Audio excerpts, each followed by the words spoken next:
Many people think the brain undergoes tremendous development until the mid-20s, and then that's it. It's downhill from there. In reality, you're not stuck with the brain that you have. Dr. Stephen Storage is a child, adolescent, and adult psychiatrist, and he is part of Amen clinics who go beyond traditional psychiatry. If you look at the brain of a sugar addict or a cocaine addict, I would be hard-pressed to tell you which was which. Wow. Because the same part of the brain lights up. It's things like nicotine, it's things like alcohol, it's things like cannabis. Cannabis actually ages the brain 5 times faster than either alcohol or nicotine. There's 3 pillars to brain health. Those are sleep, exercise, and nutrition. What is the biggest misconception about ADHD? The number one biggest misconception is that ADHD is a disorder of focus, and that's not actually true. We have identified 7 different types of ADD. Depression, anxiety, ADHD, psychosis, you name it. These are brain health conditions. Mental health is brain health, and if we can really accept that as a society, a lot of good happens.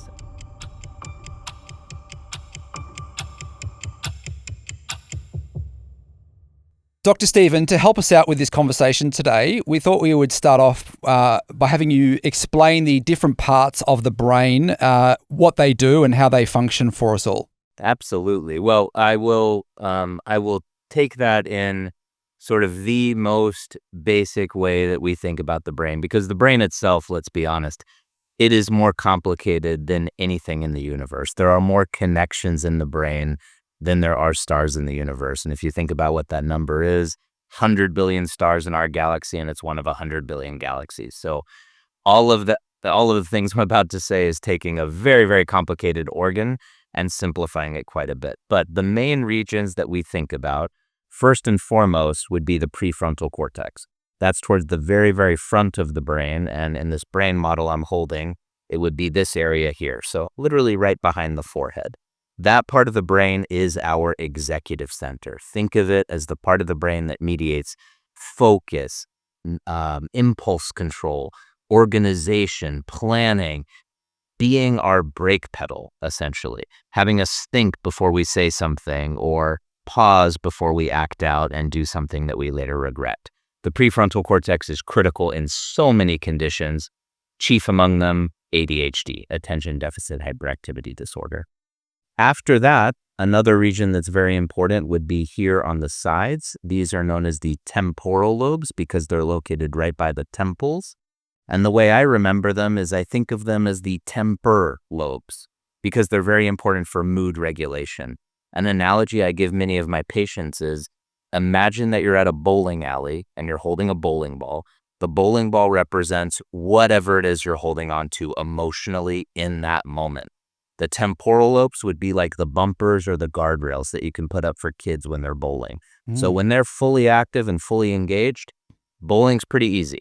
But when they go down in activity or are altered in any way, it's much harder to contain that bowling ball. Sadness goes to depression, anxiety to panic, anger to rage, etc. The very back of the brain is known as the occipital lobe. And that, ironically, is the part of the brain that processes visual information. I say ironically because it's actually the farthest from the eyes. Certain conditions like head injury can impact that part of the brain and affect how our eyes process the world around us.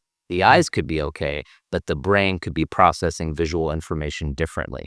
So many people who suffer a head injury will report things like light sensitivity, difficulty with nighttime driving, reading is more difficult, headaches, etc. After that, a part of the brain that I think about a lot, because this is something I deal with myself, is right in the middle towards the front. So if you take the brain and split it in half, this region here is known as the anterior cingulate gyrus, or ACG for short. It's basically where my fingers would intersect. That little stretch of brain is our gear shifter. Okay, so it's what helps us go with the flow, switch up what we're thinking about, have things roll off our back. It maintains cognitive flexibility. When that part of the brain heats up, we get rigid, we get stuck, we hyper-focus on things, we have a harder time letting things go. Change is not fun. If plans change last minute, we're kind of erect about it, and we might hold on to things for longer. The advantage, though, to having that part of the brain active is that we tend to be very persistent and very strong-willed. The disadvantage is that we loop on things, right? We can become obsessive. Another region of the brain that's very important, especially for athletes, would be towards the very back here, this brownish region, which is known as the cerebellum. It is below the occipital lobe. And the cerebellum you can think of as the coordination center of our brain. Coordinates everything. You guys nodding your heads right now, posture, walking, but it's a lot more than that. It's not just physical coordination. It's also mental coordination, keeping our thoughts organized, and emotional coordination, keeping our emotions organized. And something very interesting about the cerebellum is even though it's pretty small, it's only like 12% of our brain, it houses 50%, half of all of the brain cells. So this is a very, very active part of our brain. And another very interesting thing about it is even though it's all the way in the back, it's actually hardwired to the prefrontal cortex. And a rule of thumb in the brain, anything wired together fires together, which means those two are intimately connected. Why is that important? Let's think about a professional athlete who gets depressed. And when the brain is depressed, it actually sends less blood to the prefrontal cortex, the focus center. That's why most people, when they're depressed, have a harder time concentrating. But remember, prefrontal cortex is connected to the cerebellum. Cerebellum is the coordination center. Now, if you have a, let's say, professional baseball player whose job is to hit a 100-mile-per-hour fastball, that's a very difficult job that requires lots of coordination. If they enter a depression or a hitting slump, or they get in their head and they're feeding themselves negative thoughts, they're deactivating their cerebellum and suddenly they're on a cold streak. So this is something that I tell a lot of my professional athletes that I see, because people spend a lot of time training so many different parts of their body, but we forget about the brain. And that's unfortunate because even though we don't see it, it is what controls everything. Two more regions that are important in our work: the basal ganglia, which are deep, deep, deep inside the brain. We have two of them, one on the right, one on the left. You can think of those as the fight or flight centers of the brain. So when they are calm, we feel calm, right? We feel comfortable in our skin. We feel grounded. When they heat up, and I see this in a lot of my patients, we feel like we're in a perpetual state of fight or flight. And fight or flight is not supposed to be perpetual. It's supposed to turn on when we encounter a tiger in the woods. But many of our patients feel like they have a tiger sitting next to them at all times. And when that part of the brain is very active, people are having panic attacks, they're anxious, they're restless. Sometimes it's physical anxiety in their gut, headaches, and sometimes it's an emotional state of heightened anxiety. And then the last area that I spend a lot of time thinking about is a part of the brain called the thalamus, which is also very deep inside the brain. You can think of this as the emotional gatekeeper to the brain. So what does that really mean? When it's active, the strength is people tend to be very sensitive, very deeply feeling, empathetic, perceptive, these types of traits. The challenge is they tend to be at higher risk of depression. And we see that in our database, which is now nearly 300,000 scans, which is the largest neuroimaging database that I'm aware of. Very strong correlation between an active thalamus and increased risk for mood disorders like depression, which when you think about it, sort of makes sense. Those of us who feel really deeply are also those of us who are more likely to take things on and be weighed down by them. So, Dr. Stephen, we all know the brain is extremely important. For us normies, what's the one thing that you all know there at the Amen Clinic that, is very important, but we all don't really think about as common people about the brain? Well, it's something that I also tell pretty much every patient I see. And it's not something, by the way, that is commonly stated in the field of psychiatry. This is very much unique to our work. And that is, you're not stuck with the brain that you have. Many people think that the brain undergoes tremendous development until the mid-20s, and then that's it. It's downhill from there. And while it's true that the brain is undergoing tremendous development until the mid-20s, I have seen countless examples of patients who come in adult years or even late adult life, 70s, 80s, and they can have a scan that looks one way. And we can talk more about what our scans actually look at. And they go through a protocol and they repeat their scans and they look radically different. And more important than the scan looking different, they feel radically different. Our brains are capable of so much, and that is true through all stages of life. So something I want people to know is that you are not stuck with the brain you have, and the brain you currently have dictates everything, because we view mental health as brain health. In traditional psychiatry, that hasn't been made very clear to people, because people come into a clinic, they get asked a few questions. Oftentimes, depending on the healthcare system, that appointment is very fast. And if you meet a certain set of criteria, you get a diagnostic label. And what's the next most common step? You get a prescription to go with that. And that's it. In reality, all mental health conditions are brain health conditions. And if we look at the actual organ that is driving all of these symptoms that are plaguing so many people, people are suffering with things like depression, anxiety, ADHD, psychosis, you name it. These are brain health conditions. And that, I know you only asked for one, but that would be the second thing I would say is mental health is brain health. And if we can really accept that as a society, I think a lot of good happens. I think people don't feel as much shame, don't feel as much stigma. They buy in to actually getting treatment. They have hope, and people do get better. We see amazing results. We actually track patient outcomes at our clinic, and at Amen Clinics, it's usually not someone's first stop. The average patient that sees us has had 3 or 4 psychiatrists, 4 or 5 medication trials. And when you track outcomes, somewhere between 80 and 90% of patients get significantly better by the time they're done with the treatment protocol, which is, I'd like it to be 100, and that's my goal, but it's a nice place to be starting at. Okay, Dr. Stephen, how do we keep our brains healthy? Is it like we keep our bodies, like go to the gym or eat good food? What is brain health? There are so many different ways to answer that question, but to keep it simple, I would boil it down to really 4 pillars of brain health. The first pillar is don't do stuff that's bad for your brain. And most of us have enough common sense to know what those things might be, right? It's things like nicotine, it's things like alcohol, it's things like cannabis. Believe it or not, cannabis in our research actually ages the brain 5 times faster than either alcohol or nicotine.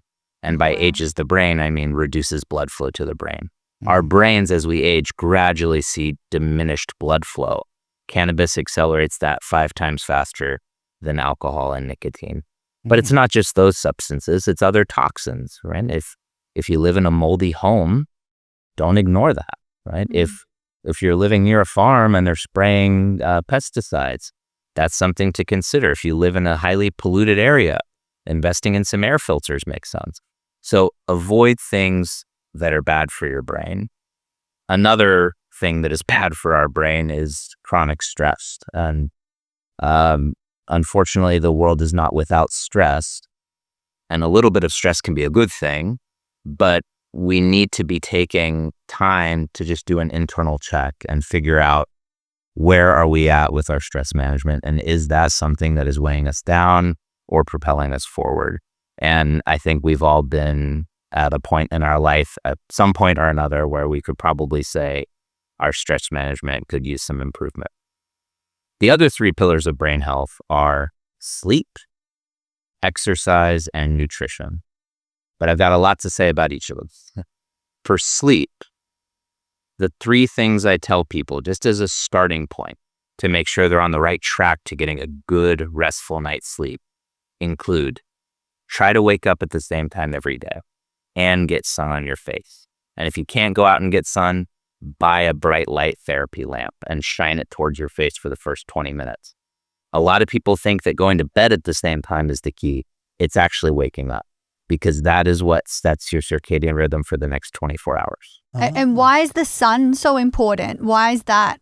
So when sunlight hits our eyes, it activates a part of the brain called the pineal gland, which is responsible for regulating melatonin level. So as soon as light hits your eyes, melatonin levels drop. And that helps you establish a good, healthy circadian rhythm.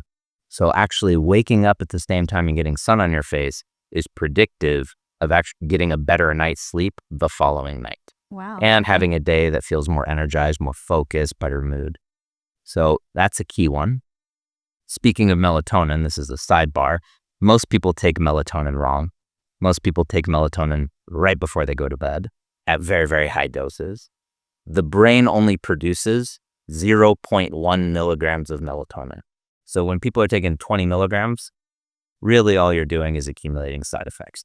So low dose melatonin is all you need, 1 milligram, 2 milligrams maybe, and taking it when the sun goes down is the right time, because that's when our normal melatonin level is starting to climb.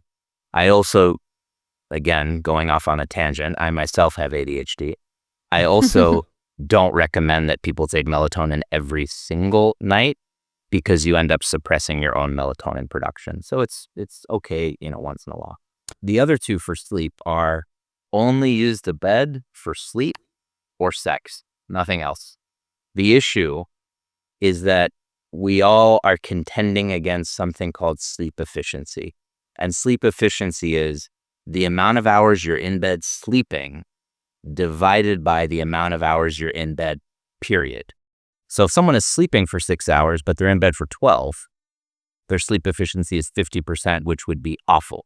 You want it to be 90% or more, because that is predictive of actually getting into deep restorative sleep. And sleep is not just the brain turning off. Sleep is a very active process in the brain. The brain is literally cleaning itself during sleep. So what do? You have to reduce that bottom number. Only be in bed when you're going to sleep.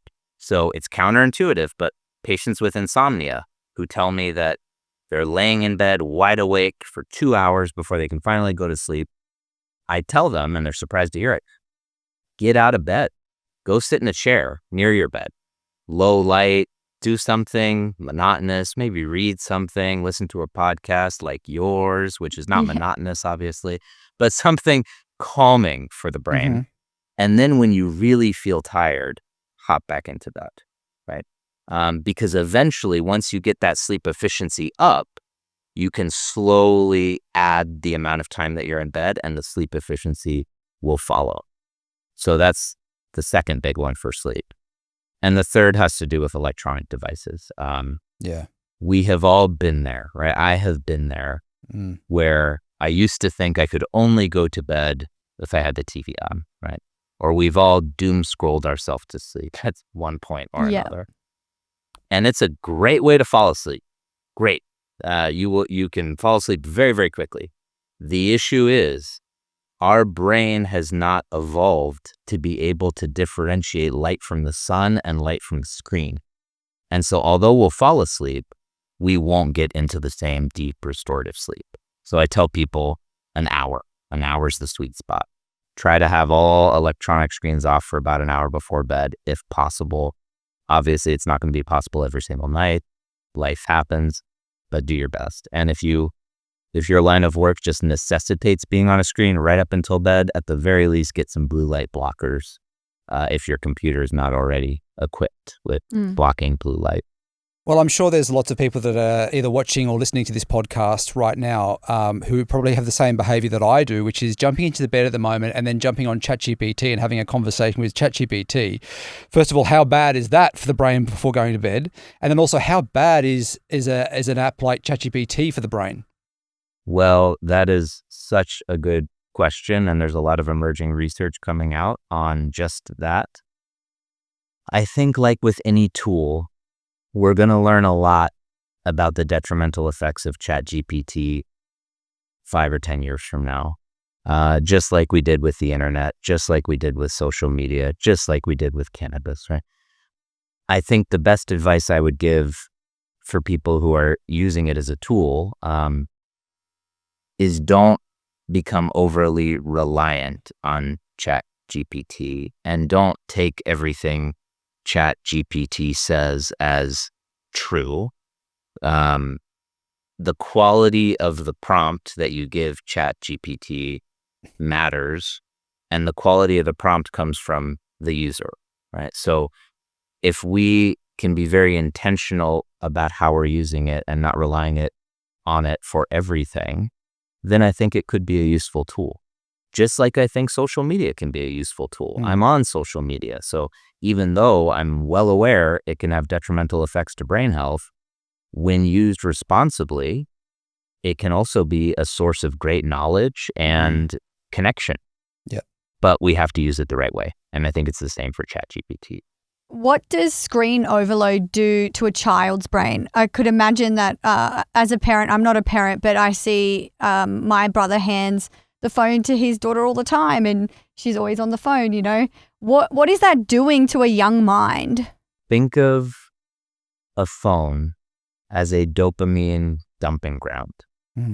Phones, and really all electronic devices and video games, reels, you name it, they are all designed to hook the user. They are all designed to be very stimulating. Most reels that I post on Instagram are about a minute long. The average watch time is 7 seconds. Yeah. People are constantly flipping, right? Because we are all now so used to the quick hit. And for a child, as soon as they go onto that screen, they are dumping their dopamine stores. Dopamine is the neurotransmitter associated with pleasure and reward, but it is also the neurotransmitter that fuels our prefrontal cortex. So focus, executive functioning, impulse control. You don't want to dump your dopamine. You want to slowly drip it over the course of the day because you only have so much. Yeah. And so many kids and teenagers that I work with will tell me something like, well, I can't get my homework done. It takes me so long. And then when I really get into it and think about the structure and the anatomy of their night, it's, well, I'll do 10 minutes of homework and then I need a little bit of a break. So, I'll check my Instagram and then I'll try to go back to the homework. And that's a recipe for failure because if you've dumped your dopamine checking Instagram for 5 minutes and then you try to transition back to a task that is a relatively low dopamine state, like doing your math homework, it's going to be excruciating. It's going to be very, very difficult. And so what I tell people is, again, I'm not anti-technology by any means, but there's a time and a place for it. And that being, finish all your responsibilities. Don't use it as a break from those responsibilities. Then reward yourself with a chunk of time. Make sure you're timing it because it's very easy for 30 minutes to turn into 4 hours. And then end it an hour before bed. Right? That's kind of a sweet spot. So for the developing brain, technology is a huge issue. Some of it depends on the age of the child. I usually advise that very young children, like under 18 months, don't have any exposure to screens. And then as a child ages, the amount of time on a screen shifts, but it's not just how much they're watching, it's what they're watching. So ideally, you're avoiding very short form content. You're looking for things that have a plot and develop over time. A lot of kids nowadays can't sit through a movie. Yeah. So something slow develop, something educational, and ideally something is possible, and it's not always, as a parent, I know I have 2 boys, something that is co-watched, right? Something that where the parent is involved and is helping the child pull what they're seeing on the screen back into reality and building a conversation off of it. That would be the idea. Let's talk about ADHD. What is the biggest misconception about ADHD? I would say the number one biggest misconception is that ADHD is a disorder of focus. And that's not actually true. It is a challenge of regulating focus. People with ADHD, it's not that they can never focus on anything. To the contrary, people with ADHD can hyper-focus better than anyone in the world when they're into it, when it's stimulating, when it feels important to them. And when it doesn't, 2 minutes feels like 2 hours. And that can be very confusing for a parent because they could look at their child playing video games for 4 hours, calling their name 17 times and then not turning their head. And yet sitting at the dinner table trying to do math homework is like, some form of ancient torture. So it's not a disorder of focus. It's a challenge of regulating focus. And then the work becomes learning how to regulate your focus. We often hear people being misdiagnosed. Why is that happening so much? Well, that's a very good question. And I think it goes in both directions, right? I have seen many people who have been misdiagnosed with a different condition who in reality have ADHD. And I'll give you examples. And this is actually quite sad, the amount of times I've seen this. People who come into the office having been diagnosed with bipolar disorder because they told a psychiatrist that they have mood swings. And now they've been placed on heavy-duty medications. And they're not noticing that their quality of life has substantially improved. The only thing they're noticing is they've gained, 30 kilos and they feel tired all day and, et cetera, et cetera. They have diabetes now. ADHD is associated with mood swings, but it's not the same as in bipolar disorder. In bipolar disorder, people will have at least a week, oftentimes longer, of a very sustained, elevated, expansive mood where they feel like, sometimes they feel like they're king or queen of the world. They can feel very irritable. They're also not sleeping and they don't feel like they need to sleep. So it's not just one night pulling an all-nighter like ADHD people might often do, but it's like a week straight of sleeping an hour or two, but still feeling totally energized, like you're on 10 cups of coffee, right? And then following that, a deep depression that will last for weeks, months, sometimes even longer. That's the cadence of bipolar disorder. In ADHD, mood swings happen very rapidly. And that is more because the prefrontal cortex, that brake pedal, is disengaged. So you feel something big and you go with it, right? You get mad, you get really mad. You feel happy, you're super happy.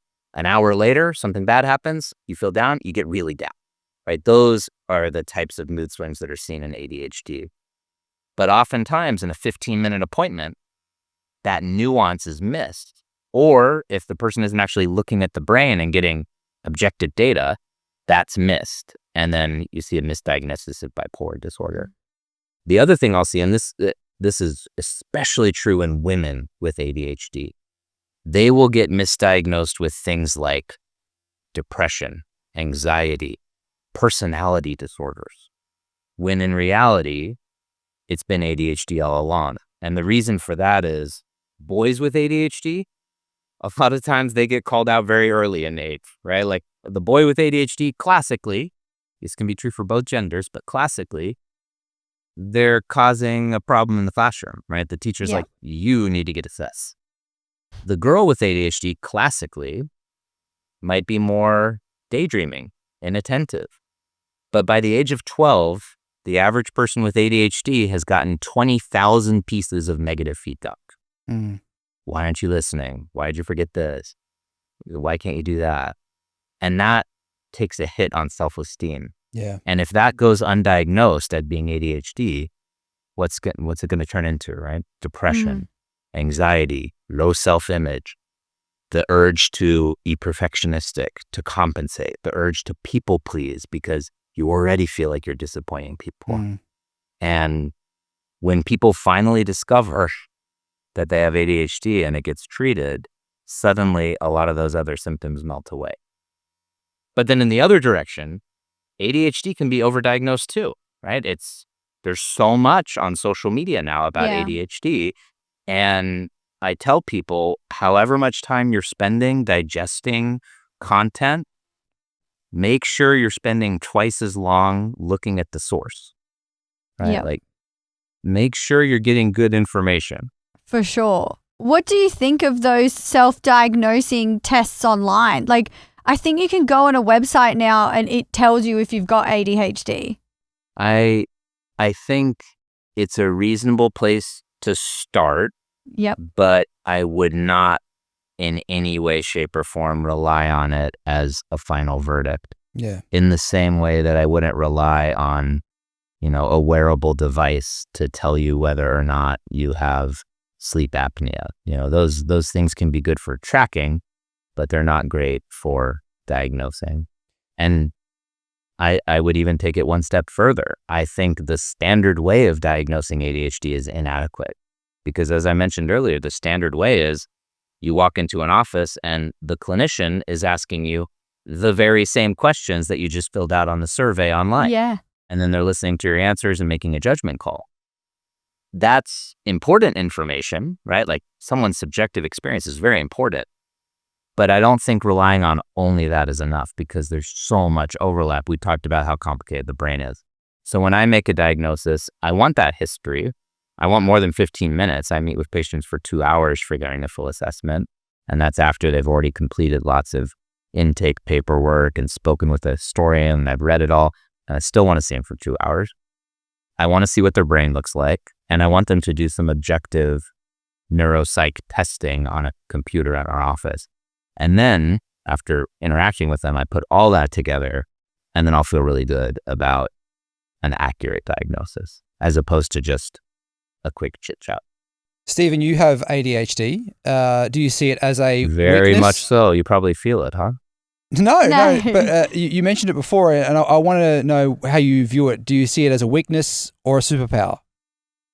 I used to see it as a weakness. I now very much see it as a superpower that every now and then shows up in a way that I wouldn't want. And I can explain that further. So ADHD comes with so many superpowers, and I don't say that lightly. I mentioned hyperfocus, right? If someone can match themselves up with something that they're really interested in, sky's the limit. And sky's the limit. I mean, I tell kids at some point in your life, you hopefully are going to be able to choose what it is that you want to do. And when you link the right environment to how your brain is wired, watch out, right? Watch out. So what's your job until then? Milk everything you can out of school, because the school environment is not going to radically change itself. There might be little accommodations here or there, but fundamentally, school is school. Yeah. And so we have to adapt to that, to milk as much as we can get out of it, so that when we have the choice to do what we want to do, we have a lot of options. So I think for me, this job, perfect for my ADHD, because no 2 days are the same. I meet so many interesting people. No two brains are the same. They can't be. There's too many connections, like we talked about. Just statistically, it's impossible. So they're all fingerprints. And my approach to treating brains is holistic. So it's not just one cookie cutter treatment plan, right? Every plan is different.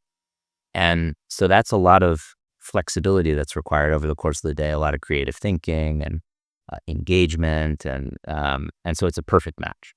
If I were an accountant, or what I imagine an accountant to be, no knock on accountants, but for me, I would imagine that would not be a good fit for my brain type. So hyperfocus, huge strength. Intuition is a huge strength. The ADHD brain is taking in so much information at any given moment. So the person with ADHD who just exits a social interaction, they might be hard pressed to tell you that person's name because the name might feel arbitrary to them, but they could tell you a whole lot about what happened in that interaction and what they picked up on and what they were wearing and this and that. There's a lot of information coming in. So that can be a superpower. Certainly in my line of work, it is. The ability to think creatively, right? To think outside of the box. If you look at my desktop right now, you will see folders everywhere. Yeah. And I describe to patients, That's often what the ADHD brain feels like, right? Open folders everywhere, 20%, 80% downloaded. But the flip side of that is folders that don't belong next to each other are next to each other and connections are made, right? Creative ideas pop up. And that can also be a huge strength. But then that's not to say ADHD is all, rainbows and sunshine. There's challenges too, right? Like doing your taxes or regulating emotions when you feel really upset about something, or being able to show up on time for things, right? I mean, I was 15 minutes late to this recording, so for good reasons. I had good excuses, Yeah. but still, but I view it as both. I view it as a superpower, but every single superhero has some sort of vulnerability, and it's more about understanding what your fingerprint is so you can lean in to the superpowers and mitigate the vulnerabilities. Dr. Stephen, you mentioned a lot about brain scans and what you guys do at the Amen Clinic. What does a healthy brain scan look like? So the type of scan that we do is called a SPECT scan. Stands for a whole bunch of stuff. I'll say it. Nobody needs to remember. Single photon emission computed tomography. So what does that actually mean? In our scans, we're not looking at the brain itself. We're not looking at brain tissue. That's what an MRI does. That's what a CAT scan does. What we are looking at is where blood is flowing in the brain. And why do we care so much about blood flow? Blood flow tells you about activity level. So if you've got a part of your brain that has extremely high blood flow, more than expected, that's a hyperactive region. Very metabolically active, okay? And if you've got a part of your brain where blood flow is lower than expected, that is a sleepy region of the brain.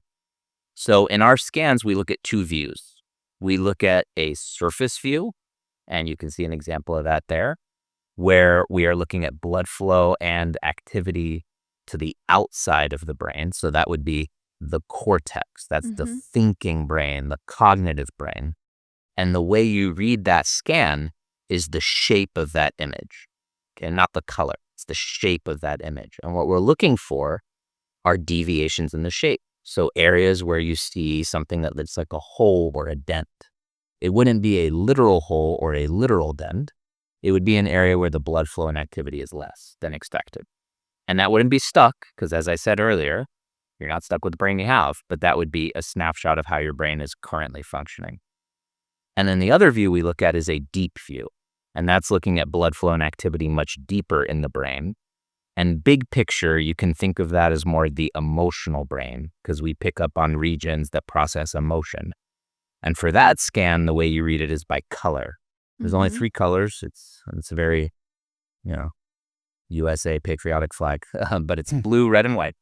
Blue would signify calm activity, baseline activity, the brain doing its thing, doing what it's supposed to be doing.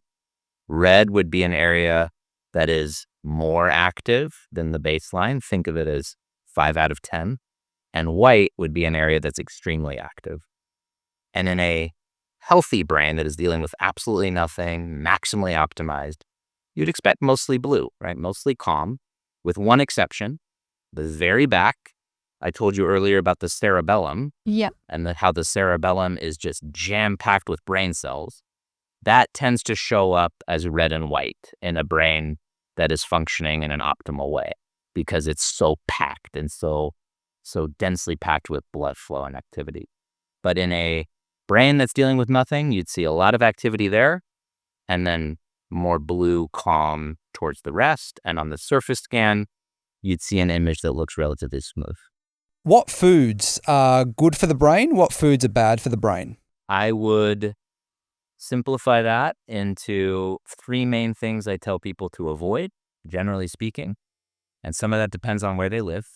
And then there's no universal diet that's good for everyone, but a diet that is good for most people that I work with. So the things that I tell people to avoid, one of them is sugar. And we all know this on some level, but especially refined sugar, added sugar. If you look at the brain of a sugar addict or a cocaine addict, I would be hard pressed to tell you which was which. Wow. Because the same part of the brain lights up in both situations. Sugar increases inflammation. Anything that increases inflammation in the brain takes hot areas and makes them hotter, right? Hyperactive areas makes them more active. Cold areas, sleepy areas, makes them colder. So sugar is no good for anyone. And going back to the cocaine comparison, there are actually rat studies that demonstrate that sugar is more addictive than cocaine. And these studies controlled for taste by adding, artificial sweeteners and whatnot. So sugar is one. Another would be processed foods. And it's a huge problem in the US, but I think it's a problem everywhere. If you read the ingredients on whatever it is that you're eating, and you're having a hard time pronouncing one of those ingredients, or you could not buy that ingredient in the same store, it's probably processed.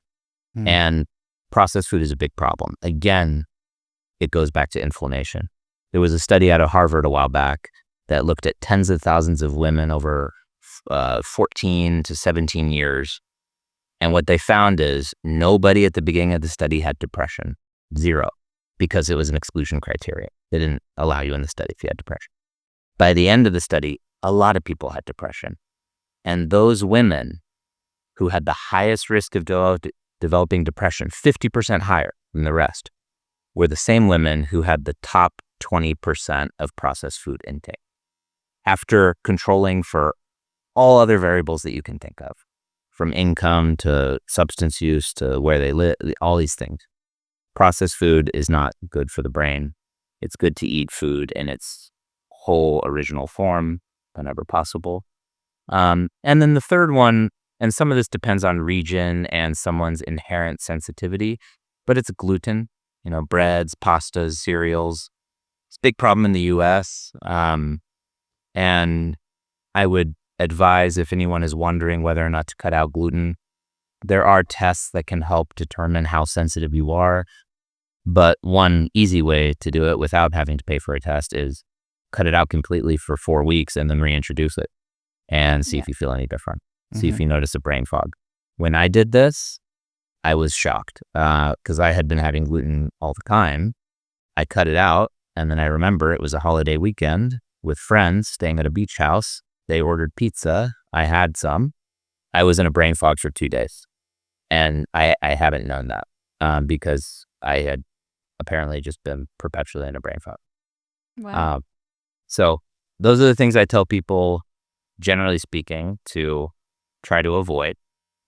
And then the best type of diet, again, consult with your own healthcare provider, but Mediterranean style diet that leans paleo. So protein, lots of protein, lean protein especially, healthy fats. A lot of people think fat is bad. That's not true. The brain is 60% fat after you take the water out. So avocados, nuts, seeds, coconut, olive oil, amazing for brain health. Fruits, vegetables. Not all fruits are created equal. Some fruits have a much higher glycemic index than others. So I'm not saying to avoid these things altogether, but just to be aware, things like pineapple, mango, grapes, those have higher sugar content. So maybe don't have it be your go-to fruit. And if you do have it towards the end of the meal, after the protein, after the fat, so it slows down the absorption of the sugars. But with fruits and vegetables, I tell people eat the rainbow every day, not Skittles, right? Things that grow from the ground, ideally. Stephen, what does stress do to the brain? You mentioned earlier that it could be really harmful. Why? Well, one area that is substantially impacted by stress would be those temporal lobes that we talked about at the start of the episode. So just to review, the temporal lobes are on the sides, right by the temples. And I mentioned they're important for mood regulation.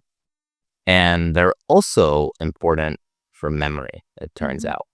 The main memory structure of the brain, the hippocampus, lives right inside those temporal lobes. So how does chronic stress impact that? Let's go back to that bowling analogy. if you're carrying around a 40-kilo bowling ball made of stress and it is constantly crashing into those bumpers, the bumpers wear down over time. So people who deal with chronic stress often are going to have more emotional lability. They're going to have a harder time containing and regulating their emotional state.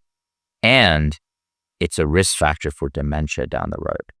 There are several risk factors that we talk about in our work, but one of them is chronic stress. Yeah, of course. Yeah, I mean, definitely. dementia is something that I think we are all, becoming more and more aware of and worried about, especially as our parents get older.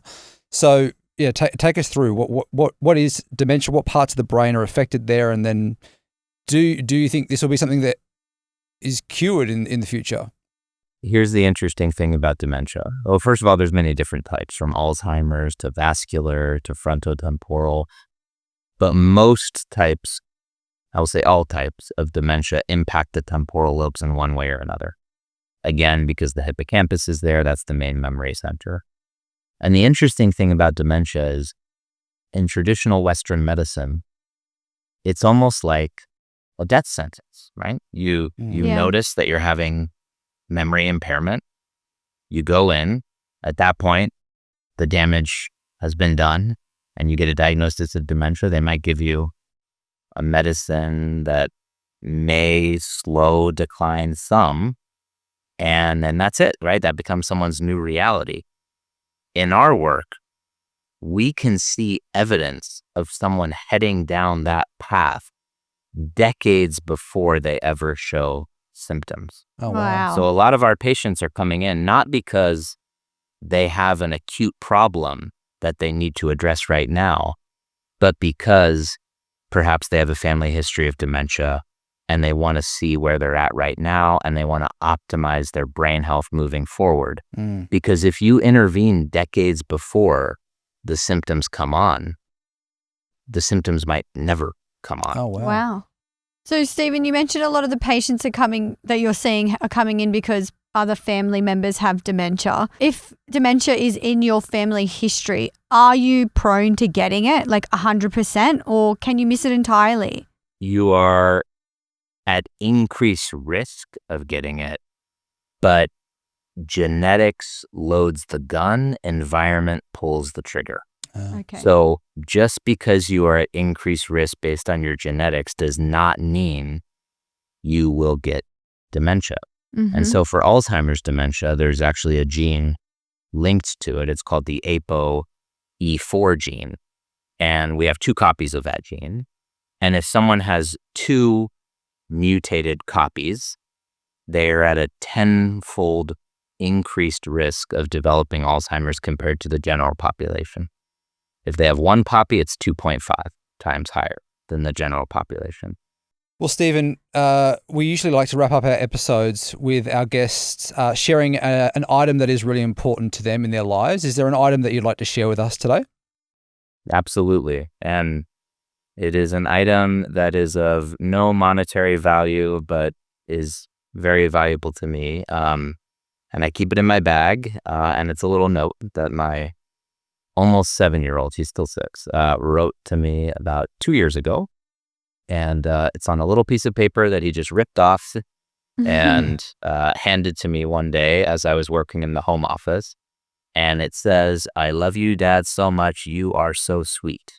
Oh, that's so cute. And it's in his somewhat perfectionistic writing. There's a lot of erasing and rewriting. And I just, every now and then I'll pull that out, especially during a difficult day. And it brings me some peace. If someone's made it this far into the episode today, they've loved every minute of what you've had to say. Is there something that you want to say to that person that's made it this far?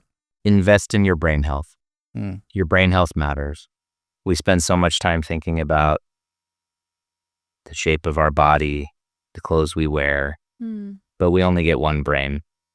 And optimizing it is something that pays dividends, not just for us for decades, but for our offspring, for their offspring. And investing in brain health could be something as simple as cleaning up your diet, like we talked about, making one choice, or committing to an exercise regimen, maybe 20 minutes of cardio every other day. Small changes like that go a really long way. And I would just encourage people to take their brain health seriously because it matters. Dr. Stephen, thank you so much for joining us on the podcast today. Thank you. Thank you so much for having me. It was really, really fun and enjoyed talking with you guys.